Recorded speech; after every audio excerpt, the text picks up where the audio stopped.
Hey, welcome back to Inside the Sherman Playhouse. We're in the same room as we interviewed Jane Farnell in, and there's a reason for it this time because we're pulling costumes for Taming of the Shrew, which is opening up in April 20th to be specific. And it's going to be obviously for a month, for 4 weekends. And today we have, I'm really excited because what I like doing is getting people from all aspects of the theater. We had Crispy here before about set design. And this time we have Lisa Bonelli, who is, this is, I think, the 5th show you've done here. And then we'll talk a little bit about what she's done before. And then we're going to go through a few costume choices that we're going through today for an interesting design concept for Taming of the Shrew, from costumes to set to lighting to the whole taking Shakespeare and bringing it forward about 400 years. So, thanks for being here. You're welcome. Thanks for having me. Yeah, you must recognize this room. I do. I'm in it a lot. Starting your life, when you started being a professional, what did you start doing? No, I was a mom. Mother first. Mother first, and Yeah. then I started sewing at age 28, and with my mom. My mom taught me, and we just started making things, and kind of turned into, after a while, an alteration business. We got a storefront. We did all that kind of thing, and then fast forward 20 years later, I decided that I liked costuming. I wanted to go to FIT for it. And I have a lot of people behind me that really encouraged me to pursue this. And I just started working on my education at FIT for doing costume design and wardrobe specialist. And then somehow I got hooked up with great pride I did with the Sherman Playhouse by doing a job for them, and it kind of kept going, and I really enjoy doing it. All right, good. Yeah, we'll go more specific. So when we did Rocky Horror Picture Show, we made a good amount to do some capital improvements on the Playhouse.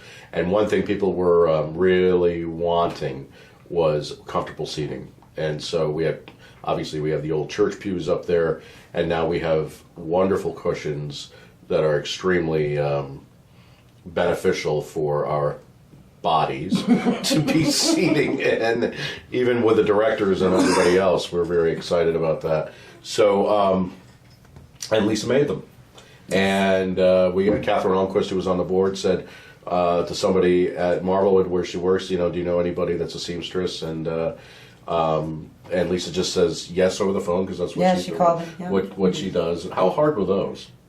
I did 72 cushions. Yeah, they were good. And she did say I have a deadline date of a month. Yeah. So I did it, and then you guys wanted backs. Right. So I did those before opening. So it got done, Yeah. We get it done. Yeah, I have no idea how those are done. And it was a great project. I enjoyed it. Right. So that's how we got to know you. That's how I got here. Over the border in New York, in Pauling. Have you been there for the longevity? I've been there for a long time, yes. Yeah, and then and so this shop, is it closed now, or is it? Yeah, I work out of my home now. I go to my clients' houses, which helps me out with my daily life, and Right. And then I do this. I have time to do this on the side, so Right. I love doing it. And Pauling seems to be star-studded these days. A little bit. A little bit star-studded, and so throw a couple names out at me. I've been James Earl Jones's personal tailor and his family for the last 20 years. I do a lot of work for Sally Jesse Raphael, her husband, her family.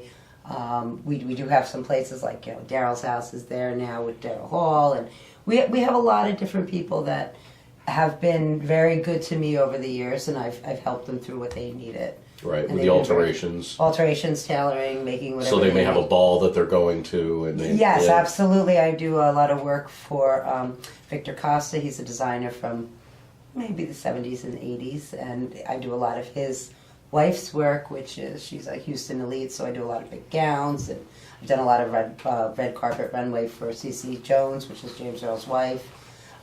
Just kind of getting them ready and it's been a pleasure for me to be trusted with these things. I really enjoy my friendships with them and all the other things. And it's good connections. It's great connections. Yes, they're great people. And they're always giving you more Absolutely. work. Absolutely. And that's how it works. It's word of mouth. Yeah. And what made you decide the FIT way? Because I got a lot of feedback that I was better, I should be continuing what I do. And Sally, Jesse, and Cece were very, very important parts of my reasons why I went through. They just said a name behind you. You're very good at what you do, but a name behind you helps push you up a little bit. Plus, you can never get any kind of knowledge. It's always a plus, you know. And I learned a lot of things there. They gave me a lot of insight of how the business works, and honestly, if I even wanted to do it, because they give you like a big, you know, different courses that you do. You work with these people who are teaching the courses that are paying it forward and teaching the next generation to do what they do. These great people who are in the business, they come to the classes, they teach the classes, and you're seeing real life, not just somebody who used to be this or studied it. These people live it every day.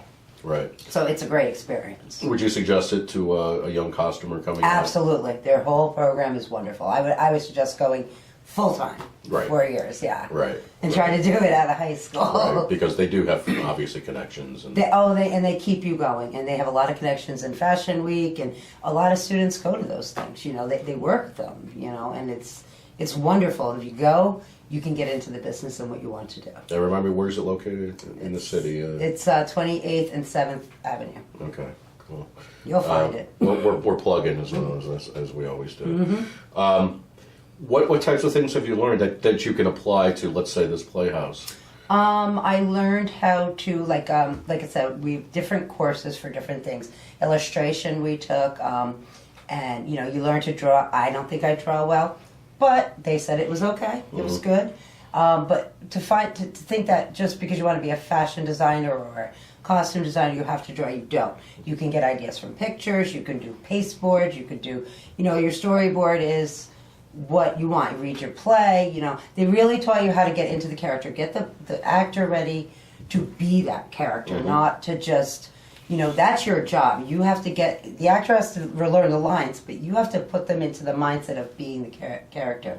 And a costume is very important, whether it's sweatpants because they're relaxing, or a gown because they're going to a ball, or they're a princess, or, you know, they're a knight in shining armor. Without that costume, they're not what they are. So how important you are in the application of them becoming who they are to make the play or the series or TV work. Right. We were talking about an interesting thing about a costumer on set, and you were saying that they're making sure everything. They're kind of for all the different aspects, like. While you're watching, you don't just costume and leave. You are constantly watching it on the video or in the playhouse, or how it's going, to see how the costumes are working. Does everybody have what they need? It's your responsibility to make sure that they are in. Like if somebody has a broken arm and they come out with no cast, it's gonna be hard to believe that they have a broken arm, you know. And you are the one that's responsible for going to the whoever is in charge of you. To tell them what, you know, oh, we need to do this because time is money. Meticulous. You have to be very, very, very detail oriented. Right. So we got you to make cushions, and then. Yeah, and then you got me. Then you got me. Now, is it Blythe Spirit? Blythe Spirit, and you came in towards the end of that, and then Tartuffe was a. It was a collaboration. It was more of we rented a lot of costumes because they were so elaborate, and to make them would be like crazy. But I worked with Paul on that, and we did a lot of the picking, the choosing. I think I have total period. It went total period. So we were in the knickers and the layers and the wigs, and it was the funnest experience ever because they were just like crazy costumes that we were able to put the craziest things together, and they worked. And so that's an interesting role that you had was the picking. Yes, which and it we was just fun. did now, but basically that you went to Choate. We went to Choate. He rented the costumes from them. From Choate, and some Yale, was it? I think that was the furniture. I think it was the furniture from there, and then all the because Choate has a beautiful Right. Amazing costume department. They're huge. Right. And it was like kid in a candy store there. For me. Yeah, so that was exciting. Yes, I really was enjoyed exciting. it very much. And from then you did Tartuffe, then we did... House of Blue Leaves? Yep, House of Yeah. Blue Leaves. I was a full costumer on that. Right, so that was a lot of finding some odd ones, some nuns. some nuns, some crazy 1960s, 1960s kind of ski pajamas and things like that, which are Right. just long johns at the end of the day. Finding a wig for my wife. Finding wigs, making her crazy, giving her those crazy galosha boots that go over hers that were just so much fun to keep them nice and clean. Right. You're also in charge of cleaning, you know. Yeah. You're in charge of Yeah. prep, and after you do a show, you know, the actors will hang them up, but for the next show, you have to get them all ready. It's not, Right. they have their own job to do, and you have a job too. So Right. you have to take it seriously. And you One have thing to I do like it. about working with Lisa, and of course I was the next one to work with Yes. you, I was very happy about Then that. I got But what what I liked working about with Lisa is that I said, you know, they can provide their own stuff, and you say, no, let's look. Look, we Let's have. look. Because she's always about character. And these people may, I mean, the gentleman I was saying, you know, for Tammy and the Shrew, well, they can come up with suits on their own. I said, well, it may be the right suit or the wrong suit. You know, it may be, we have to find the right. Right, and I stuff work with first. you because Yeah. I'm working on your vision, but Right. with my input.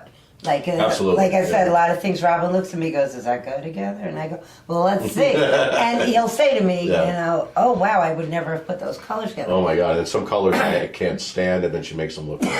She We- makes them we look great. try. And for Dark of the Moon, that happened a lot because Yes. we actually used purples and blues. We had a and- very dark but and browns. mystical, a lot of browns, a lot of You browns, know? a lot of grays, a lot of. But it worked, and I think the only advantage I have is that because I have so much of a tailoring background, and I can fix clothes and make them bigger and make them smaller. That's the only advantage I have. So if you ever want to get into this business, learn how to sew. Right. Because there are people who don't sew. They have sewers for them. But, Right. you know, I say it's like an architect never building a house. You can make any picture you want. But if you don't know if it'll work or not, that's a problem. Absolutely. And for Dark of the Moon, we had to go supernatural We had to for, go with for everything. some of that. And then we were, you know, going through a lot of different type of design. I think that was more of a design experience. for Yes, you. it was. It was wonderful, though. I Yeah. did a lot of builds on that. The builds, yeah. I made a lot of things because I really wanted it to be a certain way, and just to find things in those categories. You, especially for Virginia, and couldn't find that. So you know, and you can easily go online and pay a lot of money, or even small costumes, but then they look costumey. Right. You know, there's like the ties in the back. I wanted them to look like these are their real clothes. Right, You want to get as right. close to real as you can. Yeah, and we were talking a little bit about fabrics being used, Mm-hmm. and of course, and we'll go into a concept meeting in a second, or a production meeting in a second. You know, everything needs to be understood. The color of the set, the color of the lighting, and even some of the like some of the coats you picked out had well, one coat had a silky Yes. feeling to it. Yes, I said it this has- is going to pick up some lighting very well. You know, Right. that type of thing. Yeah, and depending on what you want, like a red can look red when you're looking at it, but then when a purple light goes on it, it changes hues. So Right. it may not work in the scene. So you always have to have a backup or an idea, or you know. And once you costume everybody, you have to sit there and watch it through a rehearsal, through while they're going. I mean, you remember the time when you said you were having the witches crawl on the ground? I'm like, not with my costume. Right, yeah, Because they'd right, be right. ripped up in the first day. Yeah, yeah. It's a you have to be very communicating with everybody working together, otherwise it won't go together. And that's the one experience I've had here is everyone communicates everything, that the production goes from nothing to being born and out there, and Yeah. it's a wonderful And experience. Tech Week comes along, and We all go we crazy. know what we're doing. Yeah, We have a plan. We have a plan. Yeah. And Those are the you know, tweaks. what we have now is, which I'm really excited about, is something called group texts. where Yes, I they're can so much say- fun. You gotta check your group text, so that Sometimes you you know. have to leave them because it It's just like- doesn't stop. Right, and then the you know, set painting, and is the set painting going to coordinate with the build, and is the build going to coordinate with Lisa's build, and she's going to have to work at home a lot, and when can she come in and pull and It all look works, at though. what goes on. I had an actor compliment me recently saying, "You guys don't you guys start teching really early. You have to. And well, I think we have. I think you have to make it really go smoothly. Yeah. But sometimes it's not. It's not as smooth as that. When your tech people are working in other places, and your lighting guy is over at another show, and your customers at another. Blah blah blah. So it is a coordination thing. But I think we do pride ourselves on our production meetings, on our communication, Getting there, yeah. and to make sure that everything works. So that we go up on that first Sunday night of tech, and we're pretty much ready to go, and we have to Just see what it looks perfecting all the like, little tweaks. and just tweaking it up. Yeah. So now we're doing Taming of the Shrew, and I asked Lisa to be on that. Lisa, tell me your version of my concept. What did I ask you to do? Your version, let me say. So it's set in 1930s in Italy. You have, we have a limited set now because we're not doing a huge elaborate set like on Moon. Mm-hmm. But, so we have these archways and marble. So without a lot of set, we have to focus on something. So costumes do become the set. Same with Tartuffe. We had a very limited set. Right. It was just black and white floor, all the frames. The costumes were so crazy that took up a lot of the wow factor of Sure. it. So I'm trying to do the same thing with this because we don't have a lot of set, let's Right. say. But I think a minimal set is basic pretty set. cool. It's a basic but set. it's a minimal set, but Right. it's giving the idea of where they are. And it's Shakespeare, and a lot of times that is a minimal set. I mean, obviously he started on the Globe Theater, which didn't have elaborate So he had drops to behind it and work stuff like with that. what he had. Right. So the costuming did really pop. And they did it a lot. At that Shakespeare time, was yeah. crazy, yeah. Yeah. So what I did was I kind of took Robbins what he wanted, read the play, kept moving along with how I feel these in my head these characters look. Right. So for me, like I was telling you, he kind of had this like, what are you doing with Shrew? And I'm like, okay. So like her first scene, she's an upper class, but yet she's a rebel. She's expected to be one way. She's just angry and just wants what she wants. Rebellious, Let's say, yeah. let's say she's an adolescent, but she's a grown up. Right, Let's right, just say right, that. right. She just wants to fight everything. So actually, in order to do that, I kind of took an old dress I found, which was like an old prom dress. And I added some sleeves, and I added this kind of look to like the 1930s. And then what I did was I ripped out the front, and I gave her this like little scarf. But what she's going to be wearing is black leggings with high black boots, and then it's going to look like a wraparound. So she's still keeping the dress look with a little bit of her own look. So I mean that's kind of what I was trying to get to. And then I went, oh, and then we worked out from there. Yeah. So I think the terminology was hot mess. yeah, that's kind of exactly what we went through. For. And I do go through with Robin everything he wants from every character, how he sees them, so that I can put that in what I'm looking for, and then we tweak it from there. And everything goes through. When what I learned at school was, you're the costume designer. You do not run this play at all. Yeah. The director is the final say. Right. Whether you like it or not, but you talk and you give your fight for what you want and see if you can get it through. And if you Right. do, you do. If you don't, you make whatever they want happen. That's your job, is to make it work for everybody. Right. And the other thing we did was, along with that, those super texts that we do, the group texts, is send pictures back and forth. Absolutely. I mean, Google's amazing. You are a picture sender. You're like, I think she'll look like this and that. And you know what? But it And it's helps because me. I see something like Gosford Park and Kristen Scott Thomas's look. I just love. Now I'm not going to copy it, but it's an idea. It's an idea. But it gives you a start. And tell us what that one was. That's the shrew at the end with It was who was that? The the Kristen Scott Thomas. Okay, yeah, and then she was just kind of there with a Right. jacket and a tie and Right. kind of, whew, Right. I'm done. Right. And that's what I got from it. Right. So now I know that the last costume that she's going to be in is going to be very similar to that. But Right. you said you She has a wanted glass a of little bit champagne in her hand. yeah, suffragette with it. Suffragette, you just give me yeah. the words that I need, and then Yeah. I'll work it into the, Absolutely. the way you want it. And If it doesn't work, then we keep going. If you Right. say, but we work very well together. Like I'm like, Oh, yeah. I see that. Okay, good. Okay, and then we talk a lot, and I And believe then, of course, she comes up communication- with better things all the time. No, not always.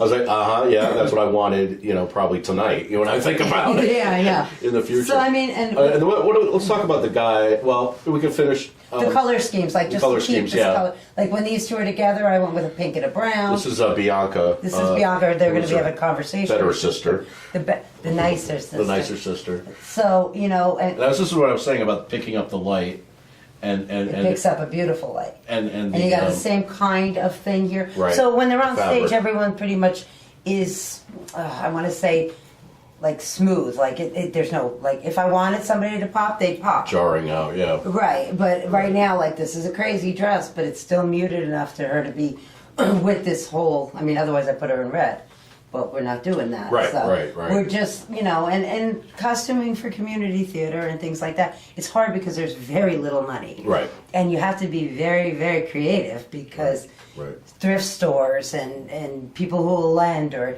actors that have booths and stuff. Those things are important. We love donations, though. Mhm. We do. We love Yeah, just we love drop them off at your donations. local community theater, and we'd love to have them. We keep making room for them. Yes, we will find room. So and then like Robin said, he liked this jacket for Bautista. No, this is Oh. Vincentio. Vincentio, like no leather jacket that it needs some work, but I will clean it up. I will fix whatever it needs to be fixed. I will fit it to the actor, Right. and we go from there. I mean, like I said, my advantage is I can sew it smaller, make it bigger, do what we have to do, Yeah. and I can repair throughout the play too. So if something happens, Right. And would you say males are easier to costume, or is it relative? sometimes Yeah. it depends on the actor. Okay. But, Yeah. but you want to make them feel as good as they can to get to where they need to go. Okay. It's like any other job. You gotta. That's your job. You got to do it to the best of your ability. You make the actors feel good because it doesn't matter their size or their. That's not my concern. It's a matter of they have to get out there and we're going to make them. Don't worry about your size. People are very conscious about it. Don't worry about it. Has nothing to do with We'll get you in it. Right. If It I also see has to it. do with the physicality of the actor. Yes. For example, in Dark of the Moon. Oh, John. He was fun. John was extremely physical, in shape. He was in shape. Yes. So you could put him in something that can show that. Tight, yeah. And Tighted him and right that up. he didn't have to flounder around in.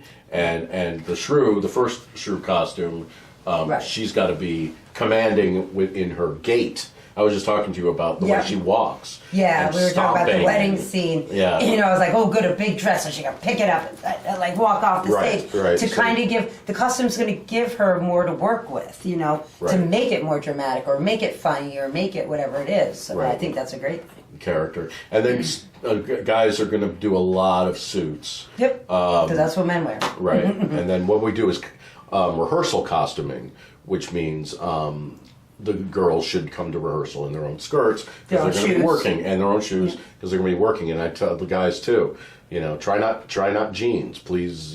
Dress pants, and because Gives that's them going to the be feel. You got everybody in We're jackets trying to on. get the zoot suit look Yeah. as well. Yeah. That type of thing, and gangstery, and what were you talking about? Petruccio, who was the other lead, the male lead, have the bling bling.